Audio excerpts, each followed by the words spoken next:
Got a big episode today, Joe. Big episode. Super big? Super big. We're going to talk about all the great books. At least to us. Yep. The best of this club that you've been dubbing the best. The best? The biggest. The internet's largest book club. Largest. There you go. With an asterisk. Since I require it. You want to start with some follow-up? We got a lot here. I do. Before we get into the actual follow-up items, I want to follow up with something that we teased last episode when we were talking about the Bookworm bookmarks.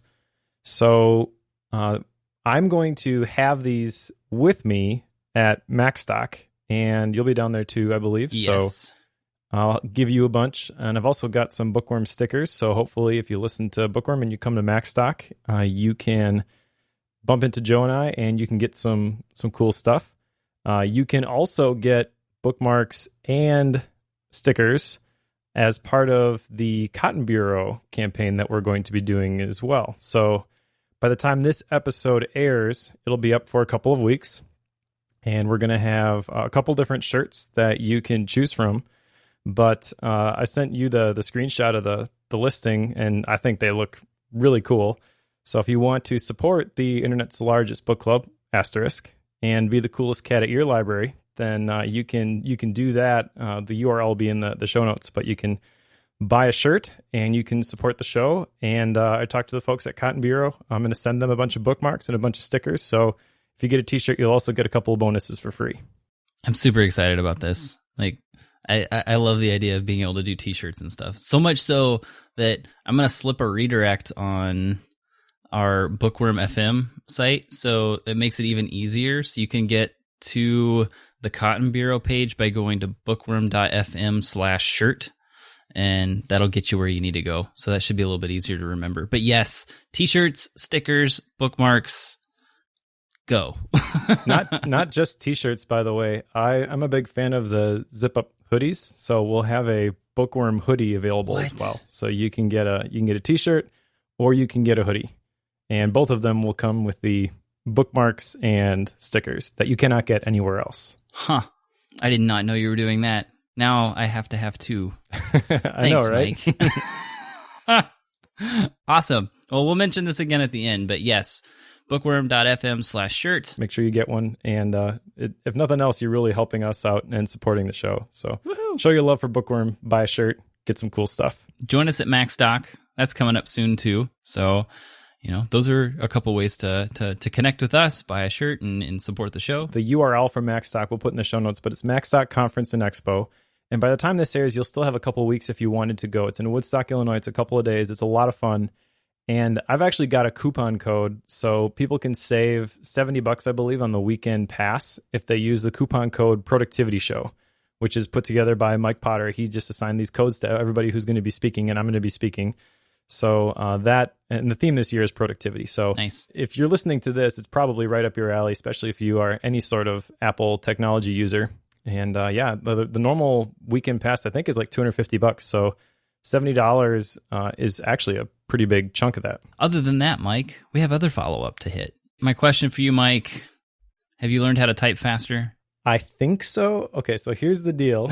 I got a coupon code from some developer saying, hey, you should check out this app. And I get these occasionally. Most of them I don't really look at. This one looked pretty good, though, and it was a coupon code for Kiki, which is a app in the Mac App Store that teaches you how to type. But there's lessons that you go through where it strings the letters, and at first it's just doing certain letters, and then the next round it adds a couple more letters, and so you build up dexterity with your hands as you're going. But the way that it counts your characters per minute is kind of weird. So when I started, I was flying through everything, and I wasn't very accurate, and basically it yelled at me and it's like, hey, accuracy is more important than speed at the beginning. So I've actually decreased my typing speed. Oh, good. But I've increased the accuracy considerably. So I don't know what that translates into in terms of the number of words per minute that I can type. But I do think that this is going to have some long-term benefits. It's just a small sample size. And at the moment, I've got to kind of retrain myself because I had some bad habits, like using my index finger on my left hand to hit the C key.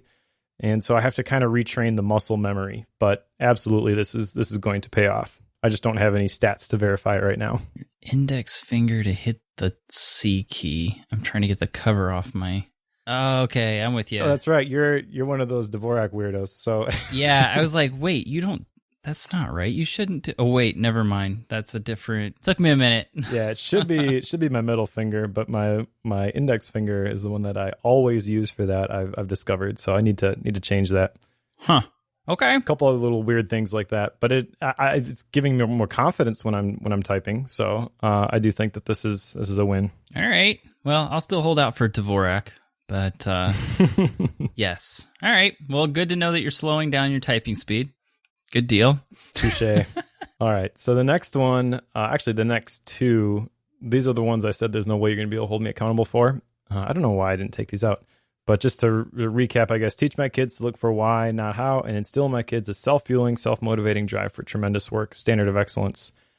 These are more just mindset things that I want to be reminded of every once in a while, and I want to make sure that I'm applying these in some way, shape, or form. It's not going to shape how I live my life day to day.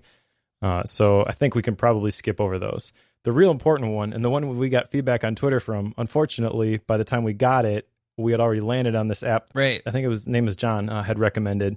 I love the recommendation. If it had come a week earlier, it would have saved me hours because we tried like 10 different apps for our chess battles. We were texting like all day doing this. Yeah.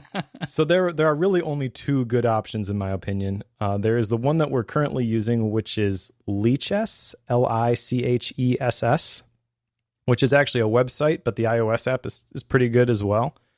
And the other one that I kind of liked was a messages app called Checkmate. The thing you didn't like about that app, I think, was that every time you got a chess move, you thought it was a text message and maybe thought it was more important. Right. I was putting too much weight on it. Yeah. It wasn't. It was just me making my move in a game. Right. So right. I respect that. But that app, I like the design of that one. And I get it. You know, you probably don't want messages going off all the time whenever somebody makes a move. It's hard to differentiate between an actual text message, which you need to look at, and a game that you can check whenever. So Lichess, whatever. That's the one that we're using, and I think it's pretty good. I really liked Checkmate, the iMessage app. Like that seemed to be pretty smooth.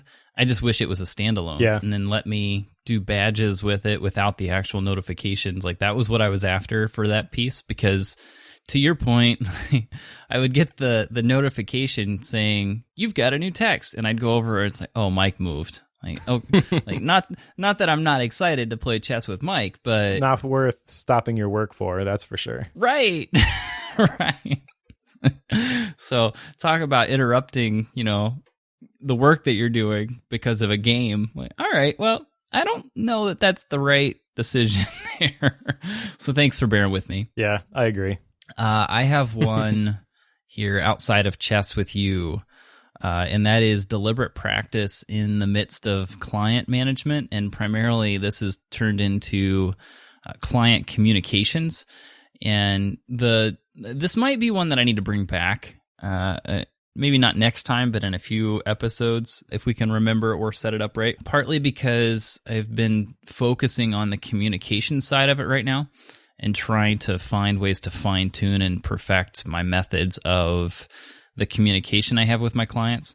I'm not always the best at that, I've learned. I thought I was decent at it, but I have figured out I'm actually quite bad at it, I think. Which is not good, considering how much I do with clients. But and that also just could be my perspective on it. I think there's a lot of folks in my industry that are much worse at that than I am, but I'm going to continue working on it. But it is progressing. I have processes in place for pre-calls, post-calls, those types of things. So it's getting better. I'll keep checking in on it here and there. But I've been happy with the way it's going so far. I feel like half of my life has been discovering that I suck at something I thought I was pretty good at. Yep, pretty much. Like, oh, this one, I'm not so good at that. Time to continue working on that one. That's the beauty of it, though. I mean, like, you can think you've got it all together, and you really don't, regardless of how great you think you are. But the real benefit in seeing things the right way is that now you know where the baseline is, and you can accurately see the things that you need to improve. And if you make the small adjustments and make the improvements to those things, they translate into some pretty big results. Like even your deliberate practice and your client management stuff, if you were to develop those skills and get to the level where you really want to be awesome at it. And again, maybe you don't want to be awesome at it. Going back to our last discussion on peak, maybe this is good enough, But identifying the things that you really want to be good at, when you become excellent in those things, they translate into the other areas of your life. At least that's what I've found. Yeah, I could go along with all that.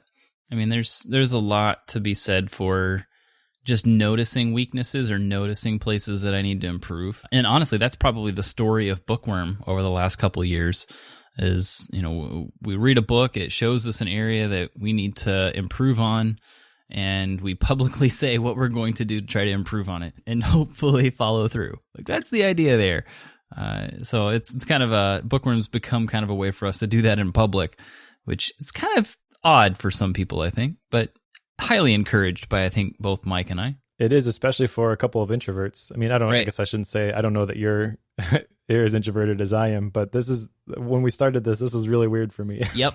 I'm with you. But I've definitely grown a lot. And I think like if you were to sum up everything that Bookworm is, it's exactly that. It's a growth mindset. It's identifying the things that you want to improve in, figuring out how you can improve in them. And then the accountability piece just helps it stick. So that's a good point there to get into what we're going to do today. And I have to admit that Mike and I spent, maybe 2 weeks texting back and forth and having conversations about what are we going to do for episode 50? Because it's not like we wanted to put together, like, here's a list of the 20 books that you should read based on our last 50. Like that, we talked about doing that, but that just seemed kind of cheesy. Then we went through a bunch of different iterations on picking a special book for that time and landed on none of them. And then Mike had our idea for today. So I'll let you introduce this, Mike, but I think it's kind of a cool idea. The inspiration for this idea really came when I started thinking about why do people tune in to Bookworm? When we started it, we mentioned like we wanted to read these books. We wanted to grow from them. We wanted to hold each other accountable. It almost didn't even matter if anybody else listened at that point because we just wanted to help each other follow through with something that we knew we were supposed to do for a long time. What we found based on listener feedback is that our going through the books inspires other people to go through the books, and we go through books a little bit faster maybe than the normal person would. And that's okay, because what that means is that then you've got myself and you, Joe, acting as kind of like a curation source for the books that people want to go through. So some of the books we really like, some of them we don't. Like I'll throw out The Art of Asking by Amanda Palmer. That was your favorite, right? Yeah, that was awesome.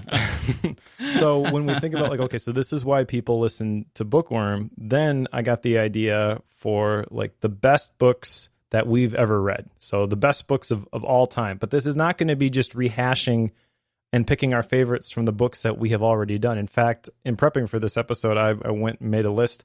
Most of the books on my list here are not books that we have covered by Bookworm. I'm not sure what your list looks like, but we're going to do a draft of the best books that we've read, and we're going to each take turns selecting our favorite books and explaining why we chose it. We're not going to be allowed to repeat. So Joe's going to have some picks. I'm going to have some picks. But if Joe picks Deep Work by Cal Newport, I cannot pick Deep Work by Cal Newport. So we have to alternate, and we have to pick books that no one else has picked yet. And we've got 5 official rounds here, but we'll see how these go. And then I've got a bunch on my list, so we'll probably have quite a few honorable mentions. These are going to be like, if you like our perspective on books, then this is going to give you a lot of fodder for your reading list. I put together a list of 10 books, since we're doing 5 rounds, to come at our 10 books for the, what did you call this? The Bookworm Literary Draft, I think is what I'm seeing here. Yep. And so, disclaimer here, Mike and I do not know what each other has selected at this point in time. So we have our outline here, but it's blank. Like it's just round 1, round 2, Joe, Mike, and then that's it. We don't know what the books are. So this will be fun. And I'm with you. I have a handful here that are not Bookworm books. I don't know how many I have. Like 4 out of my 10 are not Bookworm books, and these are from since the time we started Bookworm, so about 2 years time that I've picked these out of. I don't know, what time frame did you pick out of, Mike? Was it the last 2 years? No, I think I went further back than that. I kind of thought about the most influential books that I have ever read. So some of these I know I read at least 5 years ago, but I still have quite an affinity for. Sure. And so, yeah, there's a bunch on here. But basically, if you're new to Bookworm, then this episode is going to be great. And even if you've been listening from the very beginning, there's going to be a bunch of new stuff in here that will probably pique your interest. Right. Hopefully by the end of this, we've got at least 10 plus awesome books that you should consider reading. The inspiration for like the draft format, I totally ripped off of like Upgrade, where they do like the keynote drafts. And I know that they've got like the scorecards. And I was thinking about, is there a way that we could determine a winner of this draft? And I don't think there is objectively for either you or I, but I think it might be kind of cool if we created a space on the Bookworm Club where people could vote like whose list they like better. Okay. And then maybe next episode we can declare a quote unquote winner of the Bookworm Literary Draft.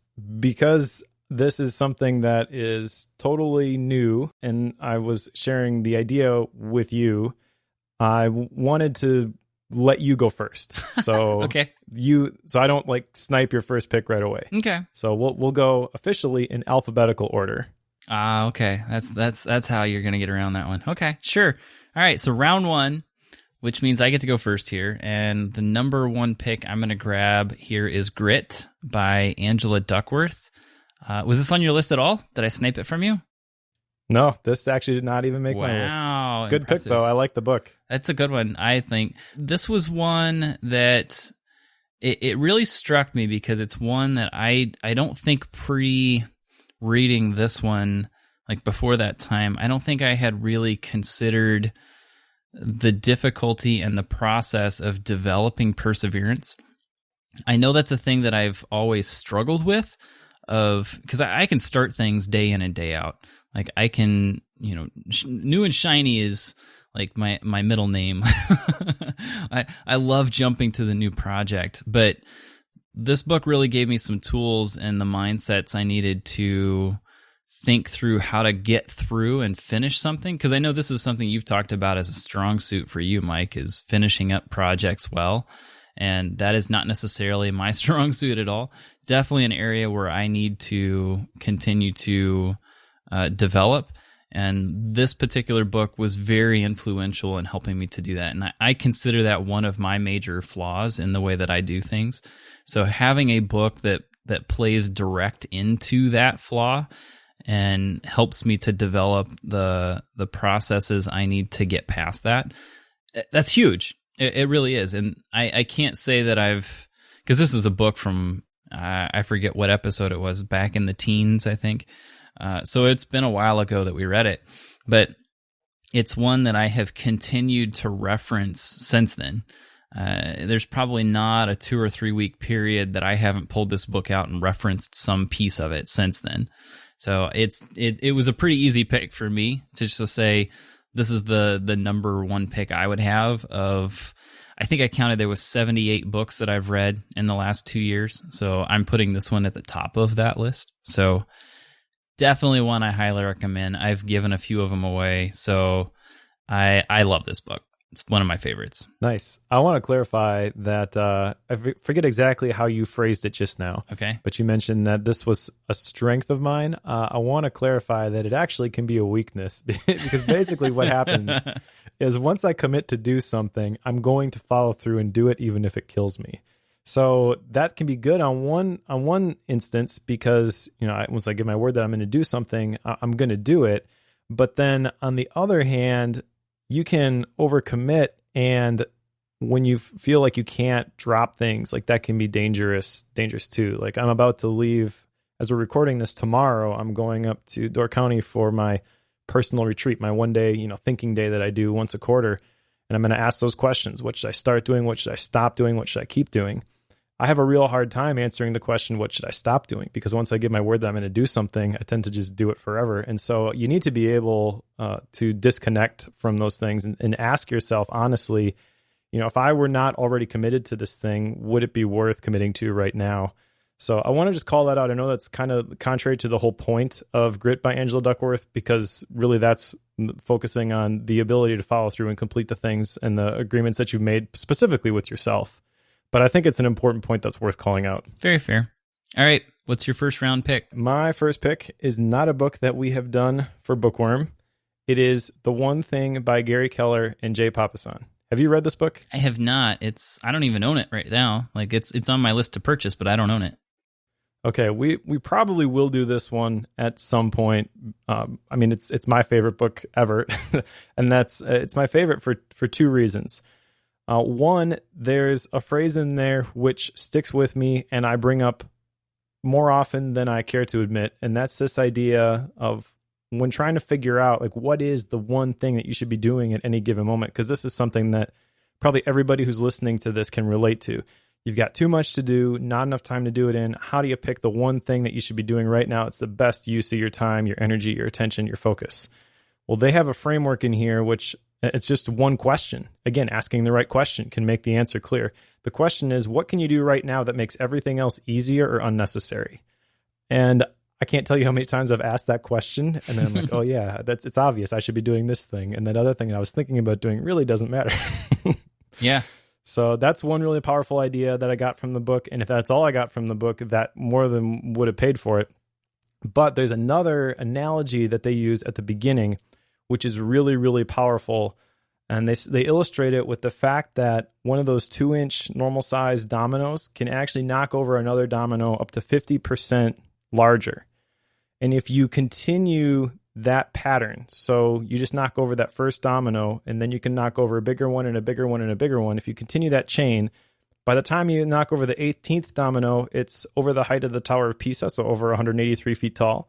The 23rd domino is as tall as the Eiffel Tower, 1,063 feet tall. The 31st is going to rival Mount Everest, 29,028 feet above sea level. The 57th domino is going to go from the Earth to the Moon, 238,855 miles. The point is really, you don't start by saying, I'm going to go to the moon. You start by saying, I'm going to knock over that one 2-inch domino. And then the power of consistency as you focus on those little things, those one things, that one thing that you can do right now that makes everything else easier or unnecessary.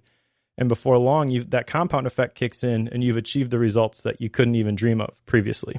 Sounds like an interesting book, and this might be why it's on my list. I'm with you. If you choose to put it on the Bookworm deal, I'm with you. Well, we get so many good recommendations now. In fact, I picked one which was a recommendation for next time. So it's been one of those ones that I've had waiting in the hopper for whenever we don't know what to cover, we'll do this one. Right. And we just always have something else. That seems like the way it goes. All right, we'll do that one at some point. You ready for round 2? Let's do it. All right, so round 2, my choice here is Mindset by Carol Dweck. And you did snipe one of mine. Yes. That was my goal, is to snipe just one book of Mike, so I win. Tagline here, The New Psychology of Success, How We Can Learn to Fulfill Our Potential. I really loved reading through the differences in the fixed mindset and the growth mindset. And simply understanding the differences between those two, one of which being, the former of those two, the fixed mindset, meaning you feel like you have a certain amount of talent or skill that you're born with and you can't grow outside of that. And of course, the alternative to that is the growth mindset, which means that you can always improve, which I think we saw quite a bit in our last book, in the normal round of things of Peak. Like we definitely saw how that process could happen in that book. But this is one that just having the terminology between those two mindsets and understanding how they operate, it's fascinating to me because you can notice when people refer to one of these or admit to one of these mindsets just by the way they talk about what's going on. Like, well, you just need to accept me because that's the way I am. Like, well, you could improve. Like you could change. Like those things come up more often than you realize, and I don't think I would have fully understood it without this. And I found this particular book to be quite empowering in that way. It kind of goes along with grit in that it shows me a path of improvement. Maybe that's the theme that's going to run through these books. I'm looking through because I pulled all these books out. I have them all sitting here. I don't know if that's a theme yet or not. We'll see. We'll see. It definitely is a theme. I mean, the whole idea behind Bookworm, this is going to be appealing to people who play in the same productivity space that you and I both tend to work in, or at least exist in, online. Right. And it's interesting because I went and I did a Google search before we recorded this on like best productivity books. There are tons of blog posts out there. Right. There is no shortage of lists of best productivity books, but all of the lists that I looked at were also very lame. And like just looking at them, there was no incentive as I read it for why I should read that book. It was either, oh yeah, I like that book, I'm glad that they included it in their list, or oh, I've never heard of that, I'm not really interested, based on the little blurb that they had. Right. So I'm hoping that this episode gives a little bit more context and is a lot more useful, but still scratches that same itch where people want to know, like, what are the books that I should read? Like, if you were to condense everything down and not want to listen through all 50 episodes, this would be a great resource. So yes, Mindset, Carol Dweck, Have a Growth Mindset. That was definitely a very influential book for me too. I probably would have picked it here if you hadn't picked it. So now I got to pick something else, and I'm going to pick So Good They Can't Ignore You by Cal Newport. So this is the other book that Cal Newport has read. We covered Deep Work for Bookworm, which was really good, but So Good They Can't Ignore You was really inspiring to me because it's all about developing your skills, and as you develop your skills, like the marketplace rewards you for that. Jim Rohn once said, work harder on yourself than you do on your job. That's really the idea behind this particular book.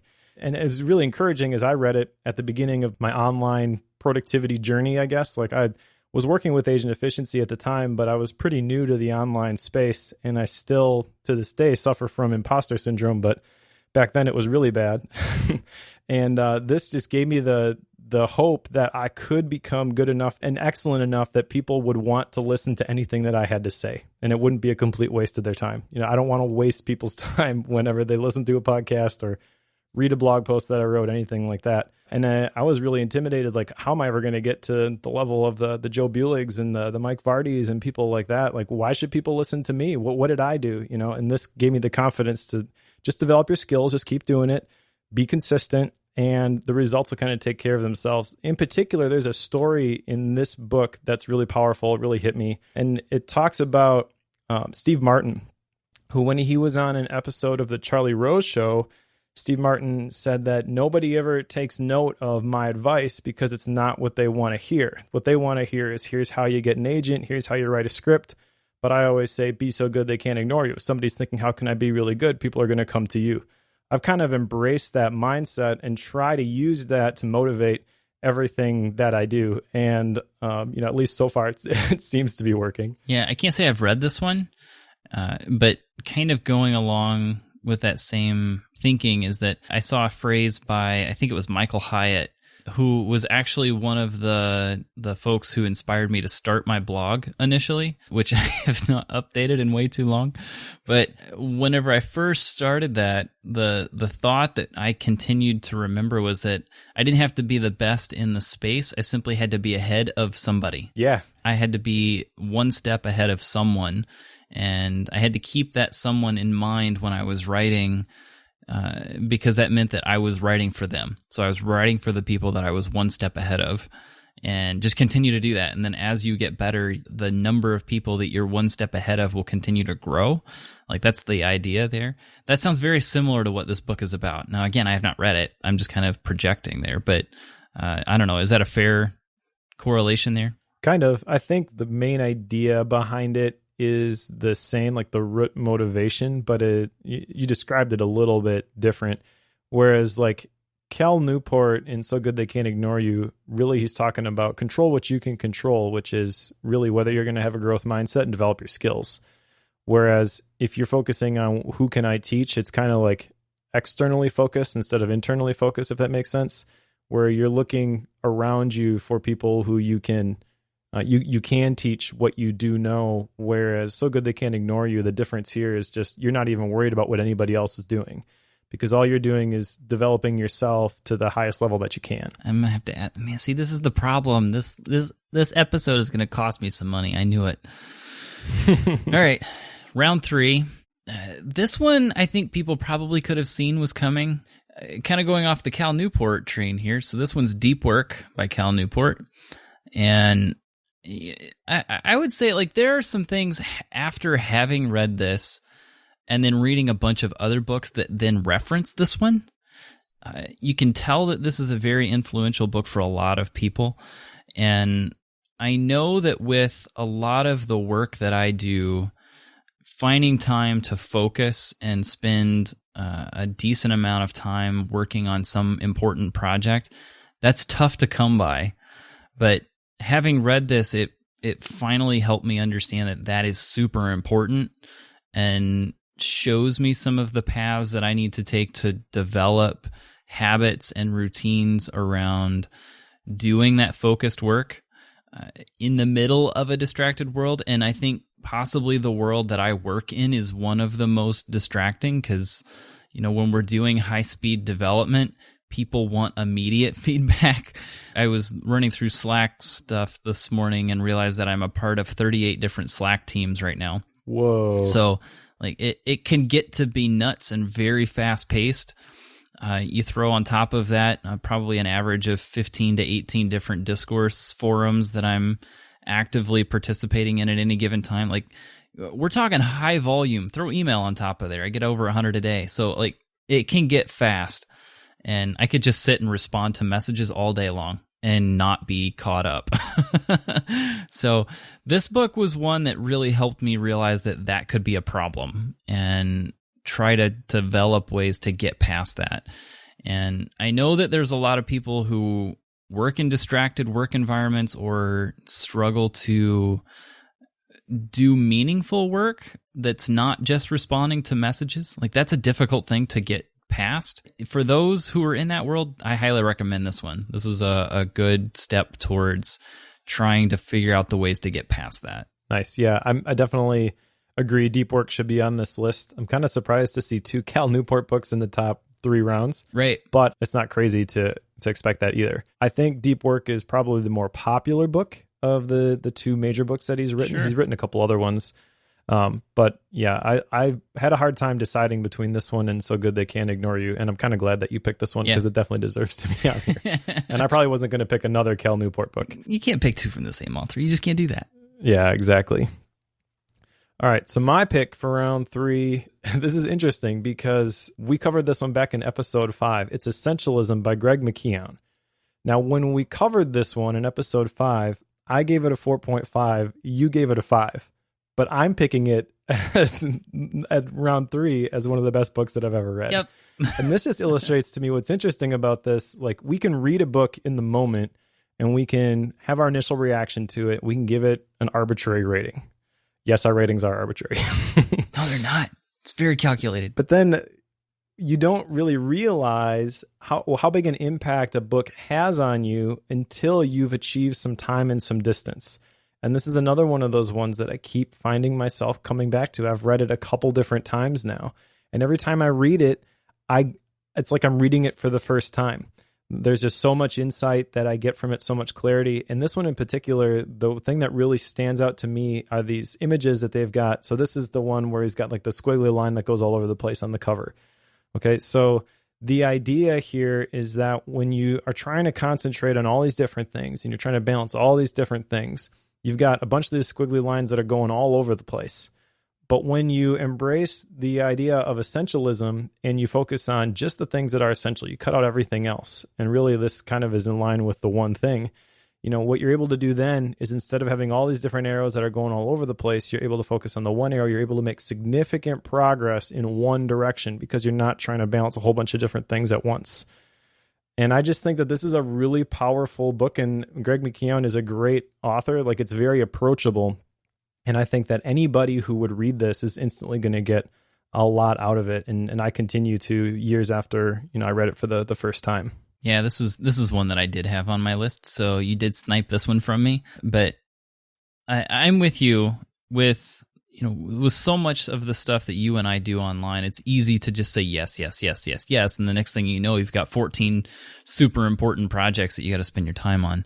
And Greg did a really good job of showing, what are the processes you should go through in order to decide? The concept that you have to decide, that you even need to do that, that's important. And I think we forget that in a lot of our society today. So definitely a good book. I'm with you. That was one that really needed to be on this list. Yeah, another interesting thing about this book, by the way, is I remember, I haven't looked in the last year or so, but I remember when I read it again the last time, thinking to myself, I love Greg's writing and I want to figure out what other books he's written. He really hasn't written anything else. Like a lot of the authors that we read, they've written several different books, and a lot of people, they're just like writing machines where they write a book, they publish it, they promote it, it does really well, and then they're just like, okay, that one's done. Time to write a new best-selling book. Yeah, let's go do it again. What I really like about this one is that you can tell that this is really his thing. Like this is his theme, is this whole idea of essentialism. And I follow him on Twitter, and he's not super active, but he's still, like, to this day, like, he'll just be tweeting about the theme of essentialism, and it's not self-promotion, it's not, links to buy my book, whatever. It's just something that he really, you can tell he lives it out, which I think is kind of unique. There is one other book that he co-authored, by the way, which is on my bookshelf. Not going to make it on the list, but it is really good. It's called Multipliers: How the Best Leaders Make Everyone Smarter. And I think that a lot of the themes from essentialism can translate into how you lead people. And like if you're focusing on the things that are essential with the team that you happen to lead, you can make them better. And that's the mark of a good leader. So a little side note. Sure.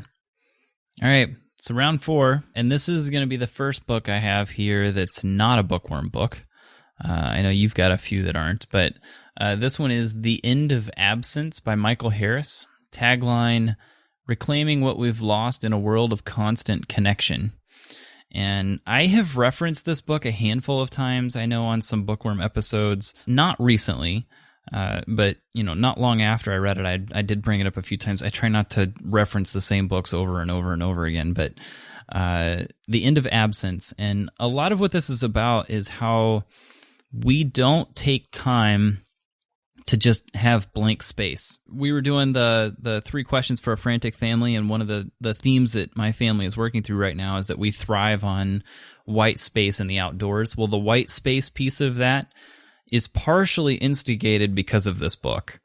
And that buffer of making sure, finding space where I have free time before I start my workday or after my workday is over, when I don't have anything scheduled. Like I try to build those times in. It's because of this book. Or even simple things like when I'm driving to go do errands, not turning on a podcast or music or anything and just sitting in the silence of a vehicle, assuming the kids aren't with me. Except Bookworm, of course.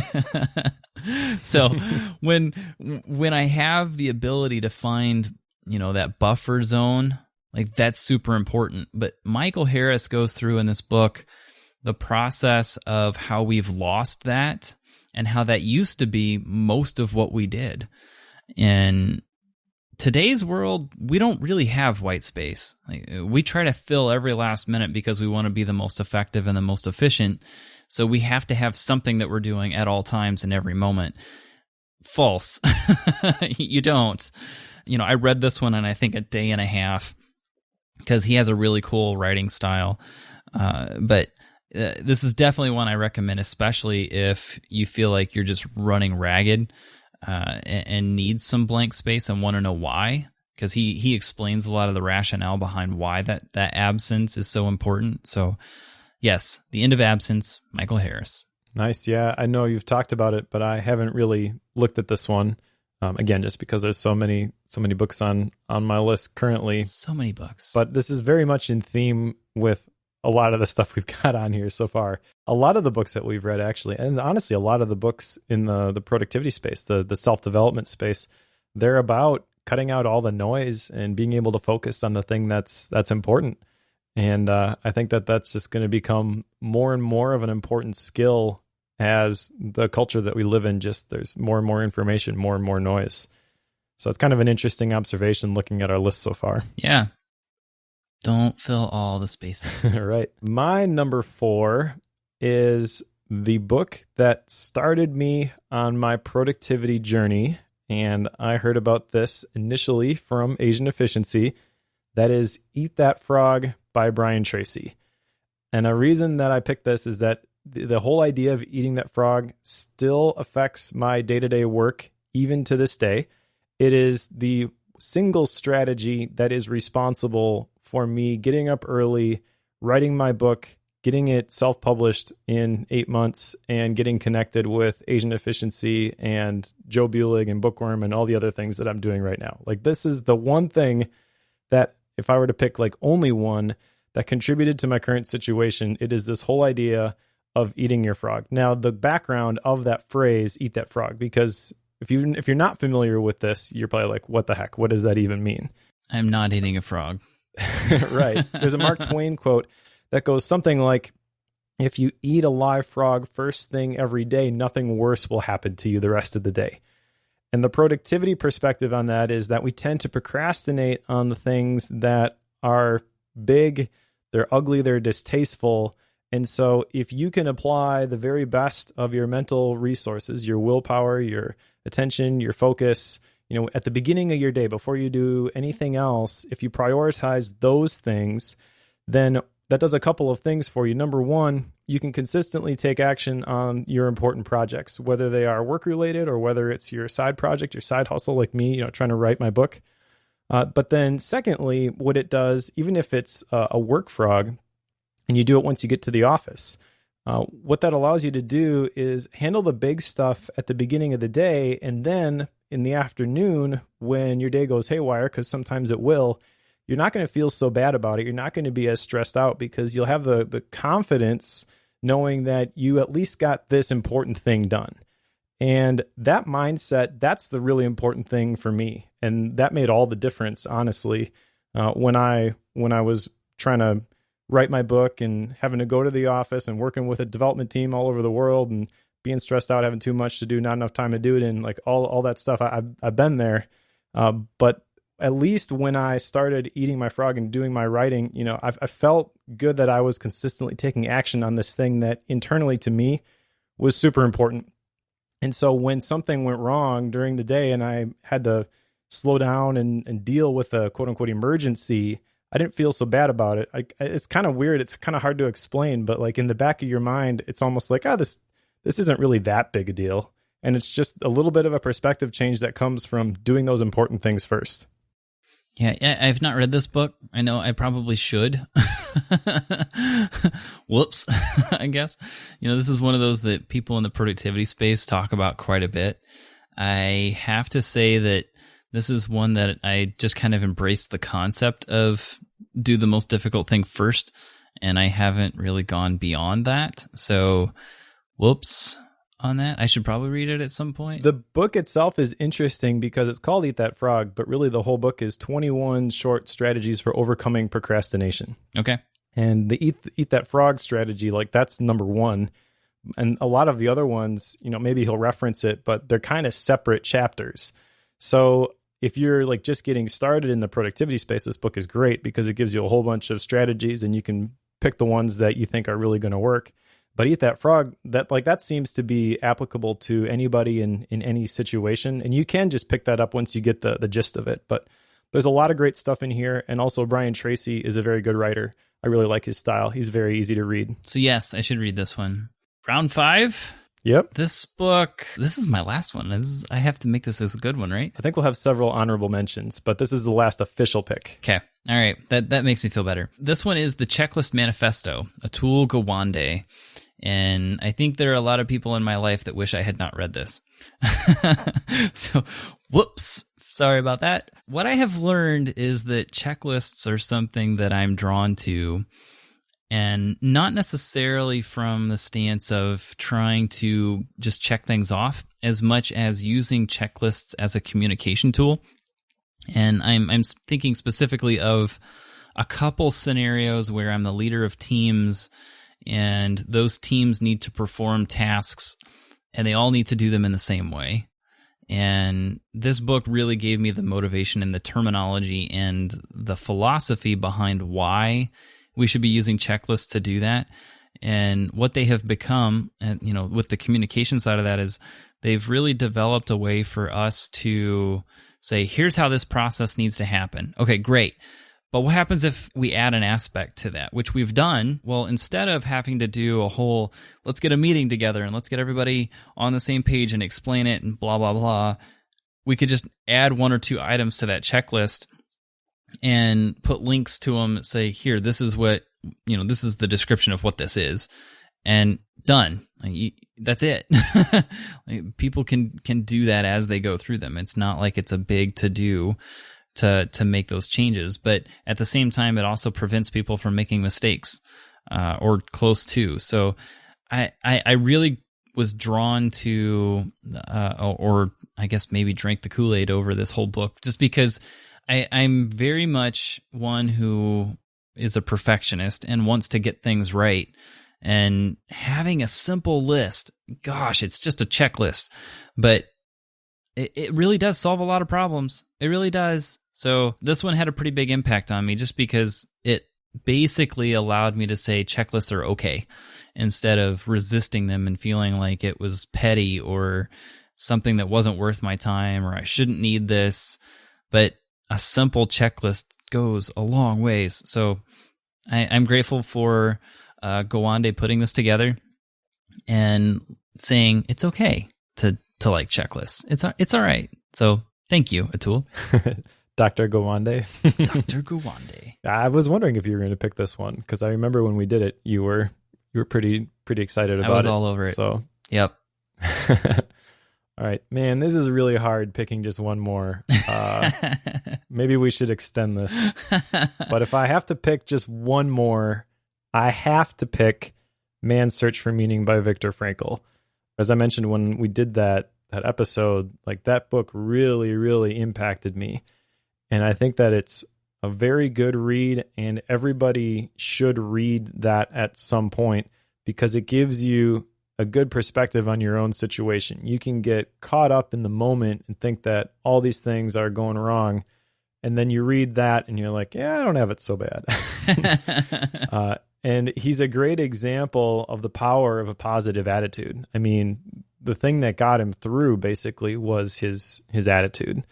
And it's really interesting to hear some of the stories that he shares, and how, like, when people change their attitude, or they lost that positive attitude, like, they didn't last very long in the concentration camps. I also was really impacted even at the very beginning of the book, in the introduction, where he was granted the visa to go to the United States and escape it, but he knew everybody from his family who was still in this hometown was they were going to be put in the concentration camps by the Nazi soldiers, and he chose to stay. And even at that point, I was just like, wow, like, that takes a lot of guts, a lot of character, and I think a lot of empathy. And when you think about, like, I want to become a better leader, that's one of the things that I get out of Bookworm, is all of the different areas that I can grow in, so that I can lead myself better, lead my family better, lead any team that I'm a part of better. Like, a lot of it comes down to serving the people around you. And you can't serve the people around you that when you're being selfish. And this is just the best example I have ever found of being a selfless servant. And when he wrote the book, he mentions in the introduction that he didn't even want the credit for it. Like, he didn't even want his name to be associated with it. Yeah, but it's one of those things that I believe he's passed away now. But, like, years after, it's still, like, I forget however many millions of copies it's sold. Like, that's the acid test for whether you are a good leader, in my opinion, is whether the stuff that you do, the stuff that you say, whether it has any lasting impact. He left a legacy with his experience and his documentation of it, and just his attitude towards the whole situation. And not saying that I want to have the same legacy, because I'm not in the same situation as him. All I can really do is apply the principles to my own path, but I'm inspired by how the average person, when they are faced with the opportunity to do something extraordinary, they can rise to the occasion. That's what I got out of reading this, is like, you have this inside of you, and you don't really even realize it until the stuff hits the fan, and then you have to reach down deep, and you can do these things. Like, that's what I want to be able to do. And everything that I'm doing now is kind of pedaling before the hill. So when that moment comes, whatever it looks like, maybe it's not me being thrown into a concentration camp, but when there's an opportunity that I can rise to the occasion and be excellent. I really thought this was going to be your first round pick. I did. I figured you might. No, this one hit you pretty hard. I knew that, so much so that you wrote a whole thing about it. So I really expected this to come out earlier in the rounds. And since we started round 5, I was like, oh, wait, is he not going to pick that? Really? Like, that's what I was feeling. But I'm glad that you did choose it. So that was an important book, I know, for both of us in one way or another. But yeah, that one, I've actually used that one as part of,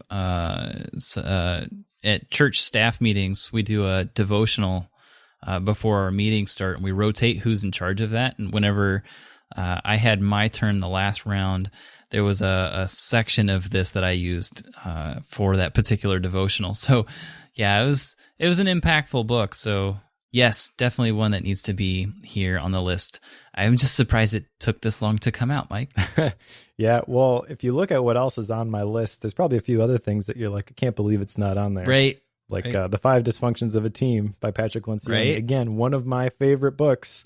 And I really think it illustrates why that whole artificial harmony is so dangerous. Just because, no one's saying anything doesn't mean that stuff isn't there. And it's much better to just deal with it, get it out into the open, create that culture where you have the trust in your teammates, where you can be honest and open.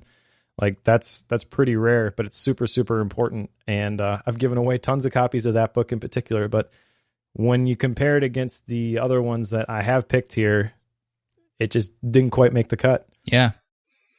I have 4 honorable mentions. Do you want to just hit these rapid fire, or do you want to actually talk about each one of them? Let's go back and forth. So I listed 5 Dysfunctions of a Team by Patrick Lencioni. Sure. So you do another one, and then we'll just keep going. All right. So these aren't rounds, but one that I've got here is The Inevitable. This is not a Bookworm book. This is by Kevin Kelly. Tagline is Understanding the 12 Technological Forces That Will Shape Our Future. And this is one that he goes through different types of technology. I don't even know how to explain it, but things that technology is doing. Like technology is always becoming something. It's always flowing from one thing to another. It's always accessing something. Like those are different aspects and forces of technology that continue to occur. And I definitely could see, being someone who works deep in technology, especially from a software stance, like this really shows a lot of the behind the scenes, what's going on in the tech space from a philosophical stance, and helps you understand how it's moving and where it's progressing to. So it was definitely one that I was struck by. And I think if you're trying to understand the tech space in any way, this would be a must read. Like if you want to understand how things are moving in the tech space, you need to go pick this one up. It was very interesting to me. Nice. Yeah, that does sound pretty interesting. Next one that I've got for an honorable mention, and this again, you could make the argument that this should be on my actual list, and that's The 12-Week Year by Brian Moran. Just because it's been so influential in how I get things done. I mentioned at the beginning of this episode, I'm going up to Door County for my personal retreat, my thinking day, where I'm literally going to spend an entire day thinking about what are my personal and professional goals that I want to accomplish during the next 12 weeks. I've devoted an entire day to this because it is so important. So this is definitely something that's translated into my day-to-day life. But again, compared to a lot of the other stuff on the list, I just couldn't justify picking it in the first 5 rounds. But this is a really, really good book. I know you've implemented a 12-week year too. The things that I really like about this are, number one, that by setting 12-week goals instead of yearly goals, you can achieve more than you thought possible. The point that they make in the book is that people tend to set annual goals and they wait 11 months to start working on them. And I totally agree with that. So if you set a 12-week goal, you can achieve a lot of times a year's worth of work in only 90 days. But also, if you miss, you have 4 chances throughout the year to hit the reset button and start over. And there have been 12-week periods where I have just not done anything that I wanted to get done. And it's really comforting to know that, next week is a new 12-week year and I can start over. It's kind of like having 4 chances for your New Year's resolutions. And the end result, in my opinion, is that you gain a lot more traction on the goals that are actually important to you. Yeah, I was big into this for a while. I actually have dropped doing this entirely. I've kind of gotten to doing some themes over certain periods. Sometimes it's like 1 month themes, sometimes it's 2 month themes. So I'm kind of back and forth right now.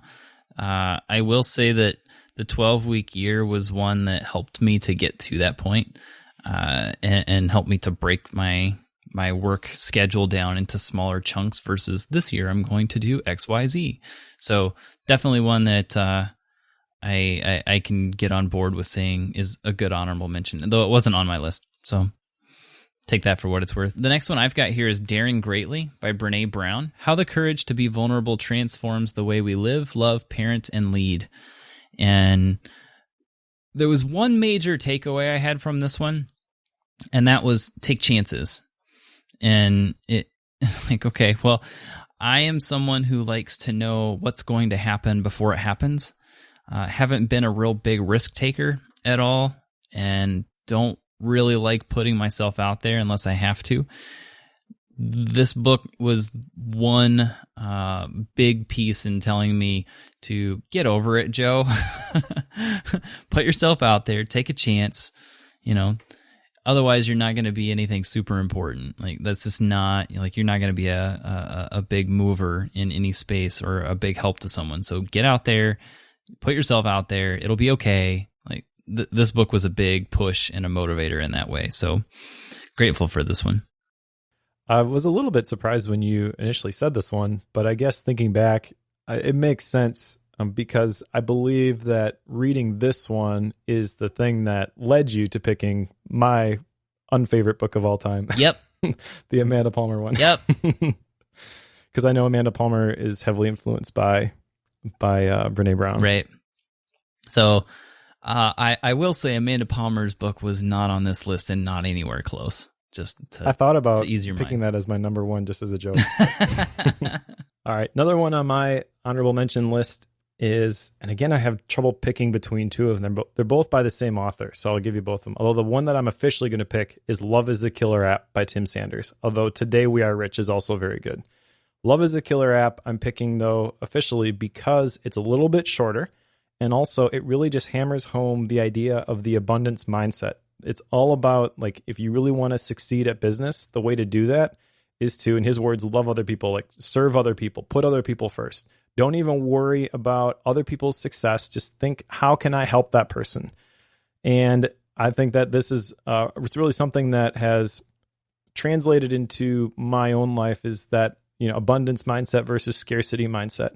Because the other way that you could view success is to say that, well, if I put that person down, then I can be lifted up.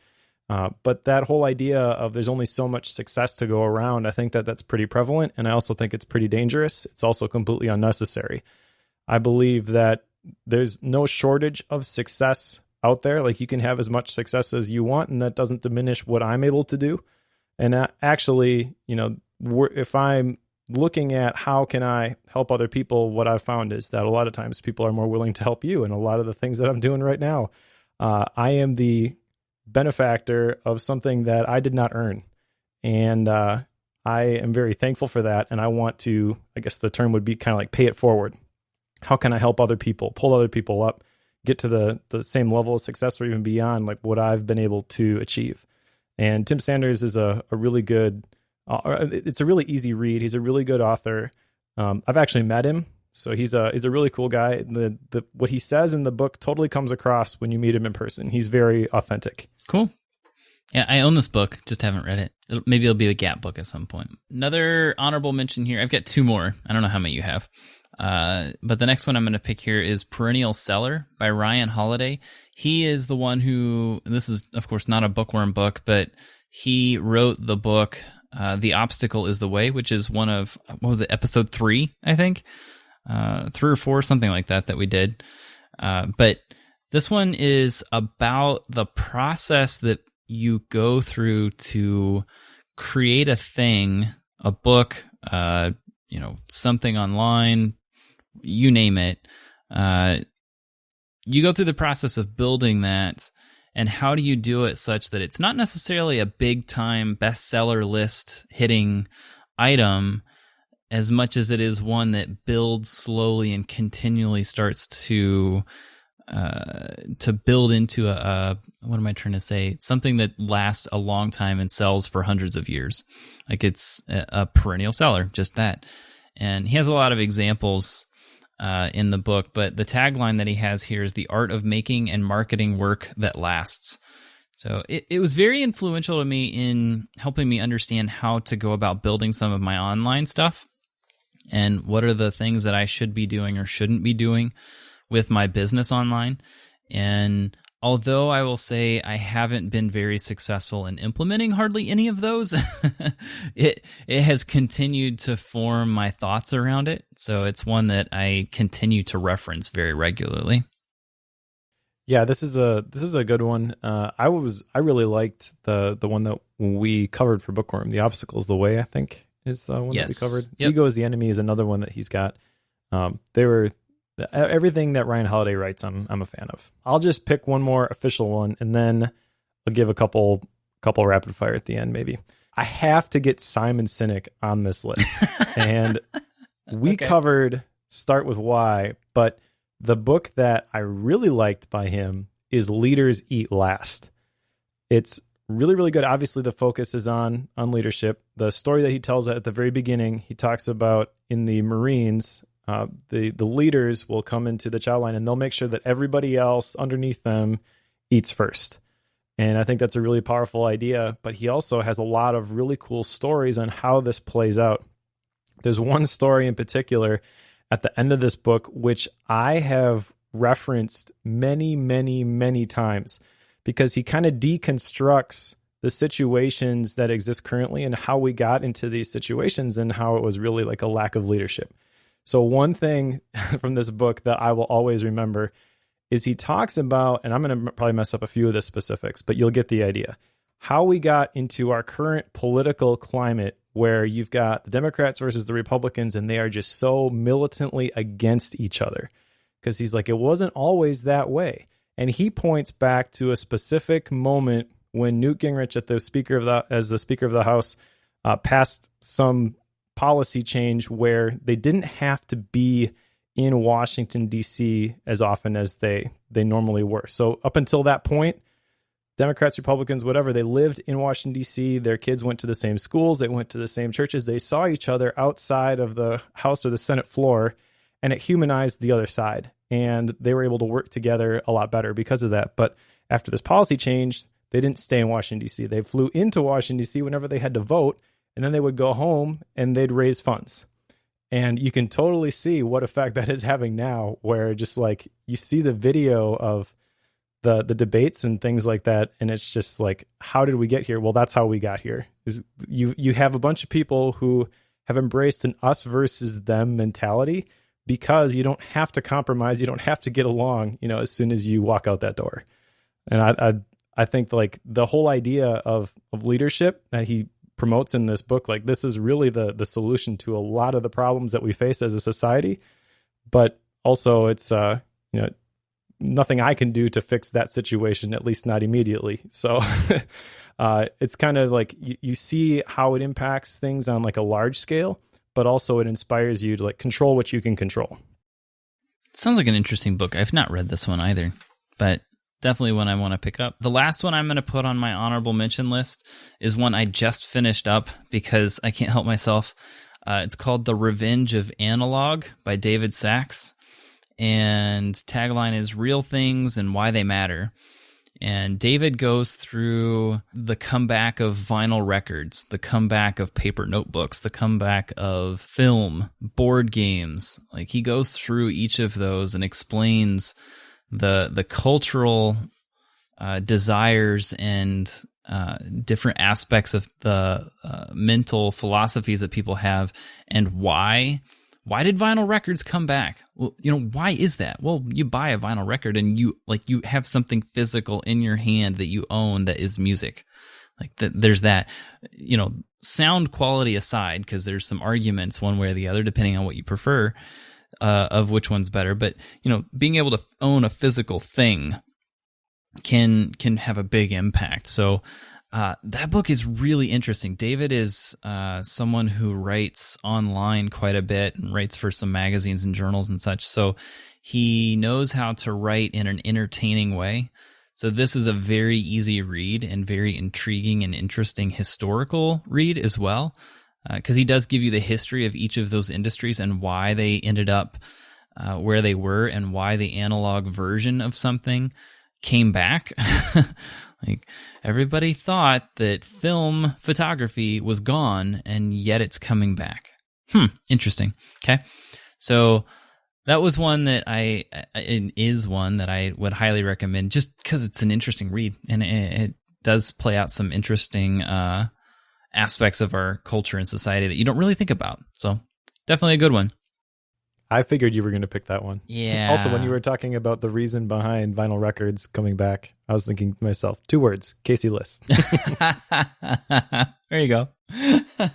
All right. So a couple of rapid fire ones from me, and you can interject any that you might think of. But I really liked Rework by Jason Fried, which I read several years ago now. I remember one chapter specifically in there about how meetings are toxic, which really impacted me. But that's a very entertaining read. A lot of the chapters are only a couple of pages. It really gave me a whole new paradigm for how you can actually get work done. Another book I really liked, which I definitely recommend people check out, is 30 Lessons for Living by Carl Pillemer. Hard to pick it against all of the other ones that I have on my list, even the honorable mention ones. But this is, again, one of those books that I would recommend everybody read because it gives you a different perspective. I mentioned this as one of my gap books.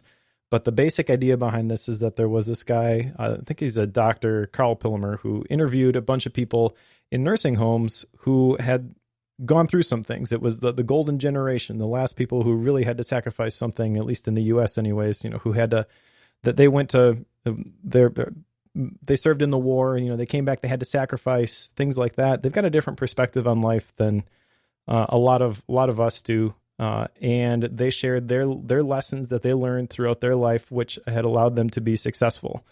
Very, very entertaining, very enlightening read. Another one I've got to throw out there because I talked about it a lot is this whole idea of unique ability. So Unique Ability 2.0 by Catherine Nomura, Julia Waller, and Shannon Waller. This is put out by the Strategic Coach Company, the Dan Sullivan Company. And really just, it's a workbook and a book which kind of walks you through identifying your unique ability, what you're really good at, the thing that brings you life. I sent you some emails as part of that, and it was a very enlightening, helped me kind of land on what my life theme was. As part of that, they mentioned the Kolbe Assessment. So another book that I've kind of talked about on the podcast is The Conative Connection by Kathy Kolbe. And this is really like next level understanding how you work, in my opinion. So there's a couple different things that go into like how you're wired, what your abilities are. So you've got like your academic abilities, you've got your emotional intelligence abilities or soft skills, if you want to call them that.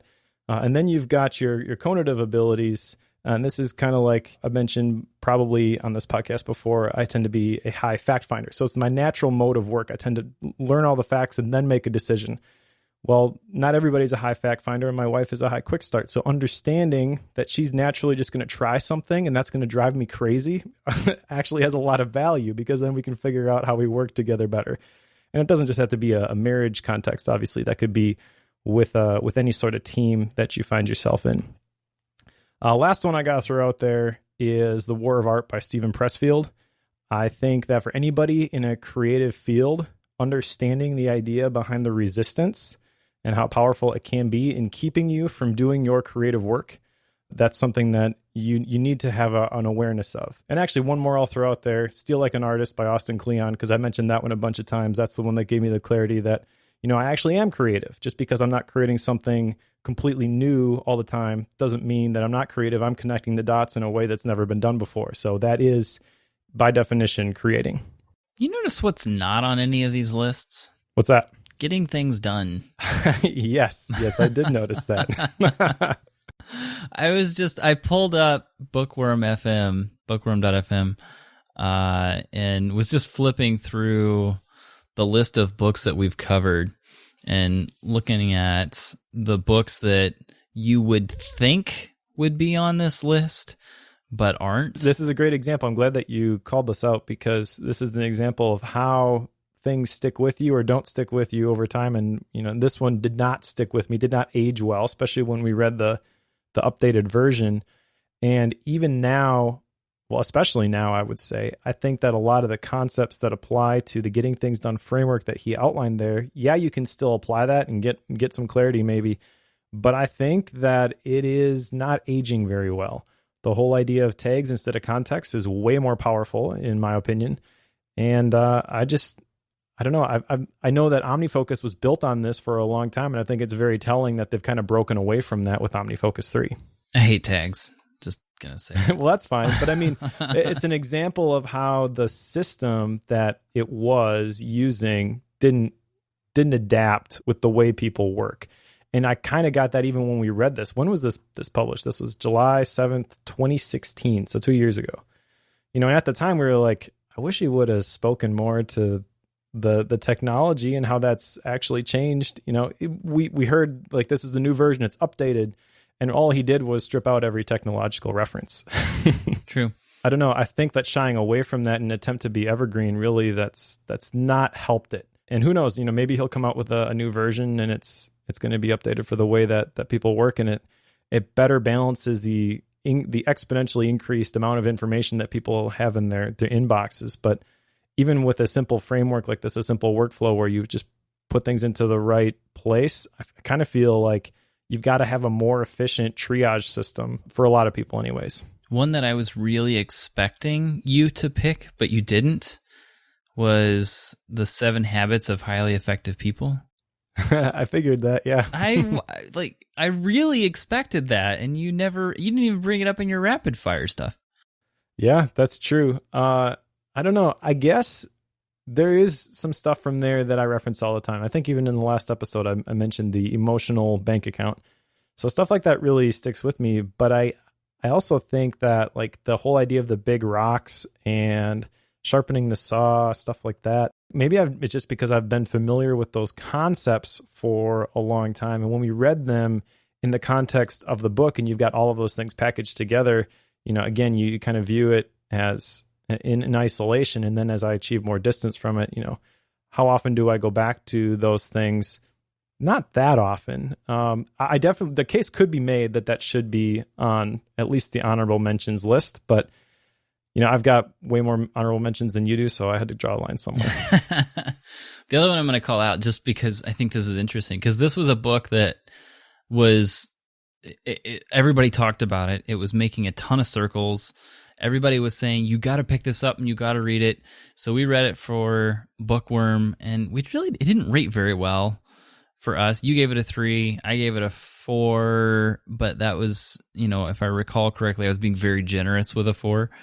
But that was the 4DX, so the 4 Disciplines of Execution. Like, that was a big book for a lot of people, and a lot of folks recommended it, but we didn't really care for it. So obviously it's not going to make this list in that case, but I just think that's interesting. Yeah. Again, there's some great ideas in there, but into the totality of the book itself, if you were to just rip off like the first 50 pages and package that in a book under a different title, I'd recommend that one for sure. Fair enough. But I definitely can't recommend that people read that whole thing. All right. Well, there you go. There's the 2018 Bookworm Literary Draft. There's our list. So that means next time we're getting into episode 51. So we go back into the regular swing of things, which means what, Mike? What do you have picked for us? Because yours is up next. I've got a listener recommendation. This is actually the most recommended book on the Bookworm Club. I checked it right before we recorded, and that is Great at Work by Morton Hansen. I almost bought this book a couple of weeks ago and just read it as a gap book because I was so intrigued by the title and the description. And so, when we picked something else for episode 50, I had to hold myself back. And, when you said, we're going to pick it up again in 51, Mike's going to have a book picked out, and I didn't have one last time. This is immediately the first thing that I thought of. I'm excited to dig into this one. No, there you go. So there's the recommendations system at work right there. So 51 will be Great at Work, Mike's pick. The one following that is mine at The Power of Habit by Charles Duhigg. Duhigg? I don't know how you say it. Honestly, the reason I've picked this, and it's been on the list for a little while, I've been working through a lot of issues in my business operations that revolve around the need to build in habits on a weekly basis, and have been kind of unsuccessful in doing that. So I'm picking this one very selfishly, trying to find ways to resolve that. And I thought it would be fun to drag you through the mud with me, Mike. So The Power of Habit by Charles Duhigg. I hope it's better than Smarter, Faster, Better, which is his newer book. Was not a big fan of that one.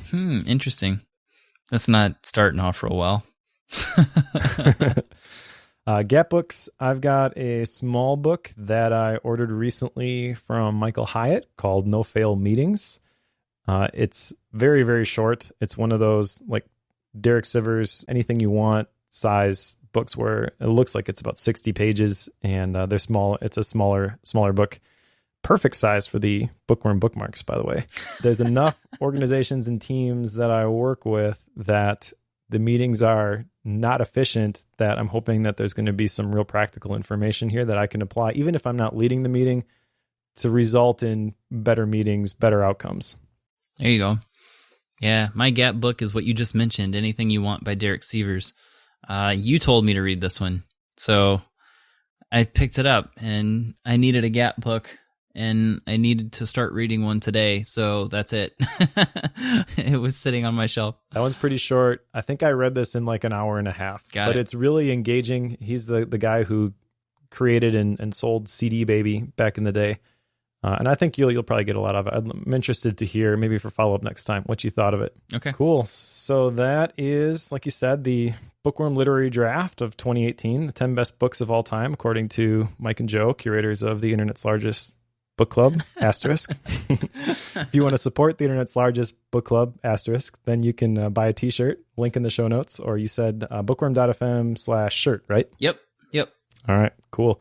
So yeah, buy a shirt, support the podcast, show everybody that you are the coolest cat in your local library, and come see us at Macstock, and we'll get you Bookworm bookmarks and stickers. Another way you can support the show, there's a few ways actually. One, because this was all about, just a massive book list, there's going to be tons of links to all of these things in the show notes. Each one of those is an affiliate link through Amazon. So click on any one of those and we can get a little bit of a kickback on that. It just helps with hosting and such to help pay for that. So that's one way you can help us out. Another is by leaving us an iTunes review. That's actually really good for helping other people find the show as well. Weird ways algorithms work. And anyway, link in the show notes there as well that you can go to iTunes and leave us a review. And then finally, join the club, club.bookworm.fm. And from there, you can drop in a recommendation, big button at the top, makes that easy. But once you've done that, make sure you vote. You can vote for books, which is exactly what Mike was referring to with the top most recommended book that he chose. That's how that happened. People were voting for other books on the club. So if you have one that you want to be a part of the show, that's how you do it. Go submit it, hit the vote button, and you'll be set. Awesome. And thank you to everybody who listens to Bookworm for 50 great episodes. I know I mentioned at the beginning we started this without any expectations of anybody listening, but it is way more fun to have everybody along for the journey. So thank you so much for joining us. The show is on Twitter as @BookwormFM. I'm on Twitter as @BobbleheadJoe. Joe is on Twitter as @joebuhlig. Let us know, what you got out of Bookworm. Those comments really do help a lot. They inspire us to keep going. But thanks to everybody for listening. If you're following along, the next book we're going to be covering, episode 51, is going to be Great at Work by Morton Hansen, and we will talk to you next time.